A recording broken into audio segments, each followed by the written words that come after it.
We are pleased to welcome once again Dr. Richard Robitaille, Program Manager, U.S. Military Academy at West Point, served 28 years in the Army. Idell Robinson, Trustee of the Newark Bronze Shields, served 8 years with the Marines, been a police officer for 15. I want to thank you, gentlemen, for joining us. We're here to talk about an issue that's been talked about all across this country, distorted by some, confused by others, but people talk about it. It is the decision made by a whole range of athletes, particularly in the NFL, but in other places as well, to not stand during the National Anthem. You see it how, Rich? Well, I see it as a military veteran. I see it as extremely disrespectful to those who've served, to our country, to those who've lost those in battle. That flag represents everything we fought for, everything we served. When a soldier falls in battle, the first thing that happens to them is their coffin is covered in an American flag. And the very last thing the military does when they bury a soldier is they walk up and they give a flag to the family of the fallen. And they say in appreciation of their service. So that flag represents everything they fought for in terms of, and everything they gave in terms of their own life. You see it as disrespectful? I see it as disrespectful. You see it? No, I don't. I don't see it as disrespectful, only because the fact that it's not about the flag. It's about the injustices that have faced the African American community and the brown community. I too respect that flag. Do you stand? Do I stand? Yes, I do. But you respect the right of others to not stand. Absolutely. I also serve on what we call the honor guard.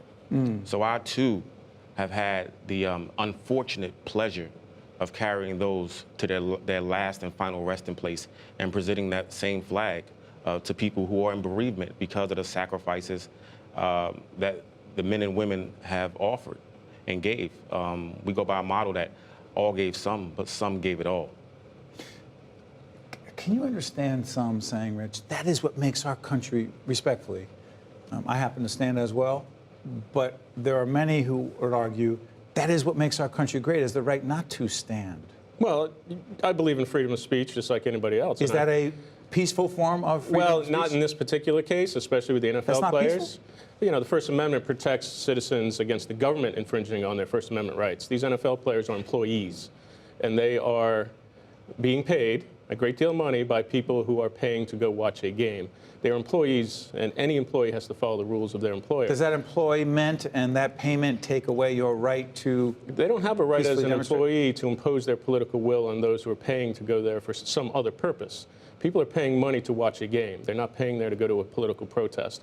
These NFL players have full right on their own time to exercise their First Amendment right out on the corner, out in a park, organize their own events. What I see is it's trying to develop awareness without action in a wrong arena. Idell, do me a favor. Everyone usually talks to the anchor of the show. Can you guys talk to him? Tell him what, I'm not going to say he doesn't understand, but what you would like him to understand. Talk to him. Oh, one, first and foremost, I appreciate your service. That's one. As a service member, again, I appreciate your sacrifice. But you have to realize that the injustices that which have been done, and for him to peacefully execute his First Amendment right, the basic rights that this nation has given us, I think I applaud him. And if you look at it, it's ironic because he got that idea from a service member, someone who gave that ultimate sacrifice. You're talking about Colin Kaepernick as it began. Colin Kaepernick. Okay, I'm sorry. History is a teacher, correct? If I will. No matter whether he was at work or not at work. You look at the March on Selma, 1965. The kids who set in for the Woolworth, 1960. No one agreed with that. And they peacefully did it. They peacefully exercised their right. But there's always going to be those who feel that for some reason that protest is wrong. But because of those protests, this nation have gained a whole lot and have come a long way.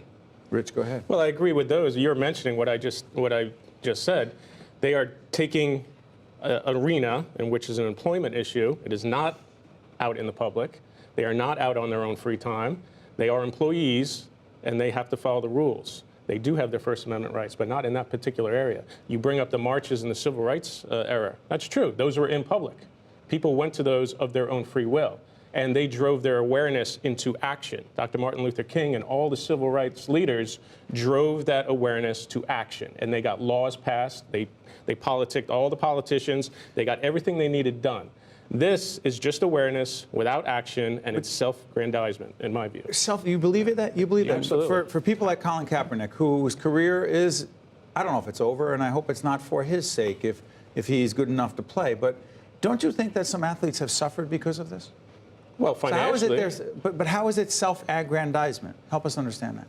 They're trying to bring awareness, but there's no action. What is he doing in the community? What is he doing to change the laws? What is he doing to work with local police So if forces? someone were, respectfully, Rich, if someone were to do the things that you thought needed to be done in terms of changing public policy, social policy, then you would be okay with them not standing during the anthem? This is America. No. Not in that particular area. I still find it disrespectful because of what that flag represents to millions of people and all the Gold Star families that I've worked with in my life who have a flag hung on their wall that was over their husband or wife's coffin, what it represents. Well, let me just say this. And I've been in athletic arenas. I was in Madison Square Garden once, and they played the National Anthem, and somebody in front of me was not up. What'd you do?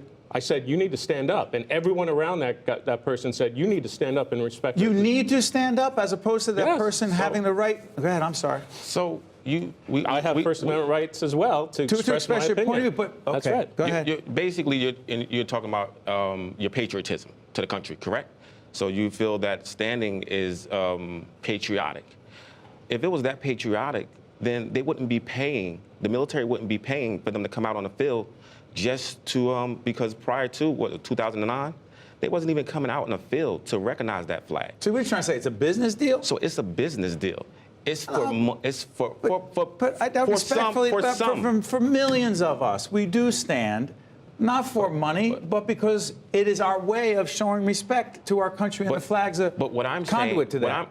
What I'm saying is, if it has been that reason for so long, then why was there a deal between the military and the owners, the Department of Defense and the Department of Defense to offer up money as basically advertisement in some stance? Any common ground here? By the way, Steph Curry, help me on this team. Steph Curry wrote an article that you should check out right now. He said many of the issues that are being talked about in terms of African Americans who feel the injustice, whether it's dealing with certain police who have acted in a certain way, all due respect to all the great police folks out there, but there have been incidents, injustices across the board. He said a lot of veterans are facing that as well, Rich, and that's also a way to express your concern when you don't stand. And that you think most veterans You know feel what the better way to express yourself ahead. is to go to your local congressman and petition them. And I have done that with my congressman. Why is it either or? What is the action? Are you going to drive action by kneeling and showing disrespect to your country, or are you going to go to your congressman and you're going to politic and you're going to talk to them about what needs to change in whatever policy you believe in, whether you're Democrat, Republican, Independent. I happen to be of one political persuasion. My congressman is the exact opposite. But he's an Army veteran, and he fights for veterans' rights. So when I go to Congressman Pascrell about those things, he always fights for veterans. That is how you get change. You go to the lawmakers. Final comments. So, again, this whole notion that it was meant to disrespect men and women who sacrificed so much for this country is being absolutely distorted. What's the primary reason for it? The primary reason is for injustices that have been given out or have not given out in the justice system, not only by police, but just the justice system as a whole. It needs to be reformed. But finally, when do we know when that has reached the point where people say, okay, we've made enough improvement, now we will stand? When does that happen? That happens over time. It could be years and years for this going on? It could be years and years for this going on. But if you don't come to the table with an open mind to discuss things in a professional way, then you're not going to get anywhere. And what you see is what you just saw with the 49ers this week. On Veterans Day, 3 of those players kneeled at the National Anthem. On the day they're supposed to be honoring those in service. You think it's worse on Veterans Day? By the way, we're going to go longer with this segment, so I just stay with us on this. You think by kneeling on Veterans Day, it was even, quote, more disrespectful? When the team itself is trying to honor veterans on that day, and you are making a point of disrespecting them on that particular day, that's unreal to me. But here's where the conundrum is for those of us who, even if we stand, and I do, and we teach our children that is the right thing to do, but also want to be open to what the First Amendment is and how it manifests itself in public? Absolutely. Rich frames it in a certain way, Idell. He says on Veterans Day, doing it is even more disrespectful to the veterans. You say it has nothing to do with communicating anything about veterans, but only about injustice. You're framing it in a totally different way. Where the heck is the common ground? The common ground, I said to someone before, I said, well, let's just assume that all the athletes decided to, say, okay, well, we're going to stand. For all the patriotic people that see kneeling as offensive, will you become that outspoken advocate about injustices or for injustices in this community or in this United States of America? Any injustice should be addressed in the appropriate way. Doing it in an employment area and targeting a population of veterans and Gold Star families to basically insult their service and sacrifice is not the arena. You're not targeting the veterans, because some veterans do support it. Well, if you don't have the perception that when you're taking that knee, you are surrounded by thousands of veterans and how they're going to perceive it. And also you're That is fair. By the way, Idell, what about the veterans who are in fact offended? What do you say to them? I understand their plight. I really do. But what would you? We respect that. But do you say to them, look, we know you are offended by it. You feel it's un-American, disrespectful to us. But what? We respect that you feel a certain way. But we are basically exercising, or they are basically exercising their First Amendment right to stand. Are you? With these same patriotic people say they support the Second Amendment.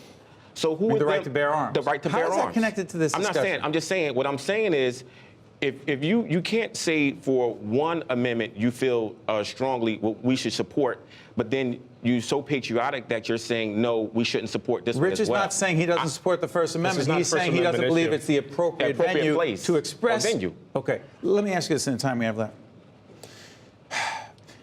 Should the NFL, should the NBA, should professional sports teams, because as Rich said, it's an employment situation. You work for us and you make good money. Well, should professional organizations, professional leagues mandate that you will stand for the national anthem? Do you, if you were the commissioner? Here's the thing: the NFL already has that rule in place, and they already have enforced it. Well, then why are people kneeling? When the Dallas Cowboys wanted to wear that honor and respect on their shoes for those 5 slain police officers, in the Dallas, NFL told them, no, you can't do it. When the players wanted to wear pink in honor of their mothers and sisters and grandmothers who had breast cancer, the NFL said, no, you can't express yourself. So hold on, you're saying the NFL should mandate that everybody stand? They already have. Okay, why is it just one issue? They're not. Where? I don't. If that was the case, if it was mandated, then they would be standing. Or you would. The commissioner is afraid to enforce the law on this particular issue. Why did he enforce it with the slain police officers? Why did he not let them do that? What do you think the commissioner is afraid of? By the way, we're doing this as we.